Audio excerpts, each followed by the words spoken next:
Okay, so the two exercises that are going to be in this video are two different concepts that are really, really important in terms of observation and really thinking about how you're learning how to see, bring that information back from the subject matter, bring it back to your page.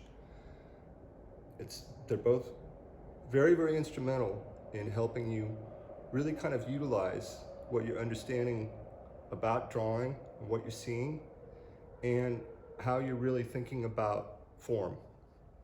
So they're called blind contour and continuous line. So we're going to start with blind contour. So the point of blind contour is to really train your eye to follow your hand, which is going to be using your instrument on the page to describe and interpret the contour of the form. So you're trying to get as much of that information back to the page from your brain to your eye to a sheet of paper. And the most important thing about blind contour is that you never, ever look at your drawing page. Now, this is going to be unbelievably difficult because you're going to want to see what you're drawing, but the minute that you do that, you're kind of breaking the rule of the point of blind contour. So you're going to have to do everything humanly possible to not want to look at your sheet of paper when you're drawing. It doesn't matter what it ends up looking like. It doesn't matter about what it's looking like in the process of making it. It's about the process of your eye following your perception in your brain, following your hand, bringing that information back to the page.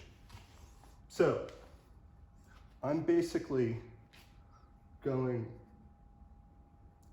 to just not look at my page, and now I'm following the contour and trying to bring back the information that I'm seeing in the bird.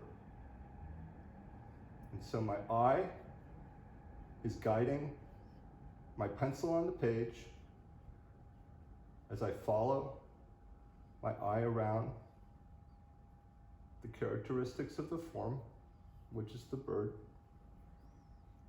And then I'm going to slowly move my way through the whole form and try to get as much of the information down as I possibly can. So, as you can see, I'm never looking back at my drawing, and I'm trying to follow the contour and describe as much of what my eye is following in terms of the form of the bird. Now, also, when you're doing this, if you start feeling like when you're getting something wrong with the proportions or something, you can move your pencil around as you want off the page if you need to do that. I just looked over at the drawing, which was just ruined the whole the whole lesson. But so yeah, you just don't do. I just glanced over at it, and I shouldn't have done that. That's exactly what you don't want to do. So I'm actually glad that I did that, because now you know that that was a wrong thing to do. But so as you can see, I'm just trying to draw and describe as much of the bird as I possibly can and never look at my page. That's the whole point of blind contour.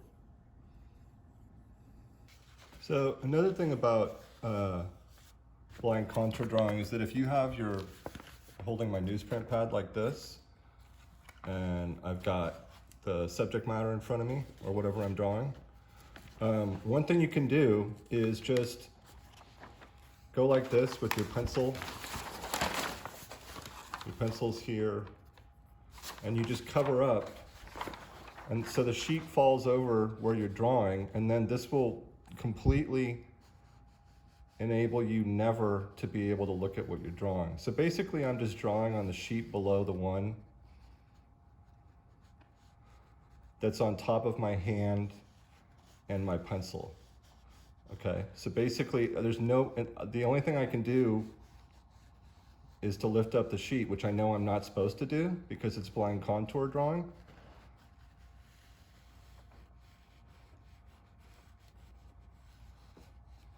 Okay, and then so again, I want you I'm doing this just as for purposes of trying to show you, how to do it. I want you to spend a lot more time trying to get as much of the information down as possible. But so when you're done with the drawing and you've gone and you think you've drawn the whole form, then you can lift it up and then see what you did. So it's basically you're using your newsprint pad, you're just having a sheet cover your hand and your pencil while you're drawing, and then that enables you never to be able to look at what you're doing.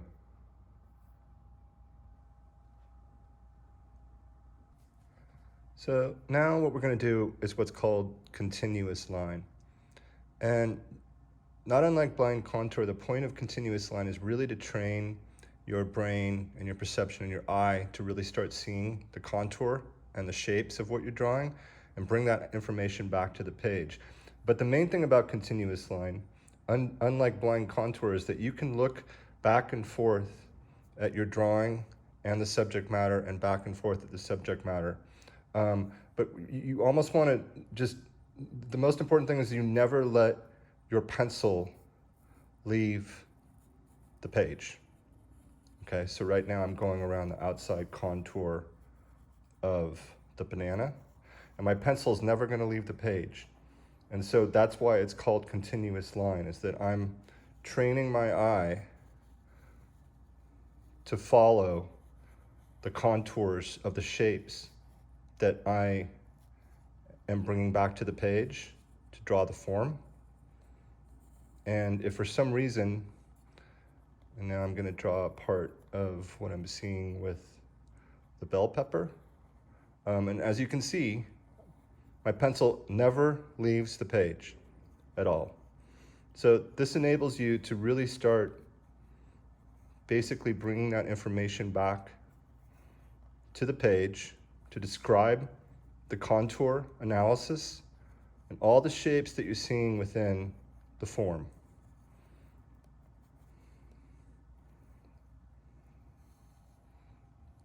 Okay, and then I also want to, because I'm seeing kind of like shapes in terms of the light and the dark, I also want to kind of bring that information back to the page. And as you can see, my pencil has never once left the page. I've never lifted it up. And that's the key to really making this work. It's because I'm training my eye to follow the outside contour, which is following my instrument to bring the information back to my sheet of paper.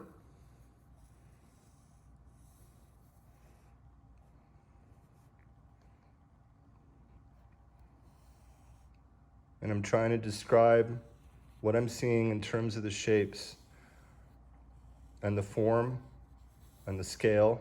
And my pencil has not left my page once. That's the most important rule of this. You're basically drawing the entire drawing with a single line. That's basically the key to the whole drawing. I'm never ever gonna lift up my pencil from the page. I'm gonna try to describe everything I'm seeing with a single line. And I'm training my eye to follow the contours of what I'm trying to depict, bring that information back to the page, and try to get as much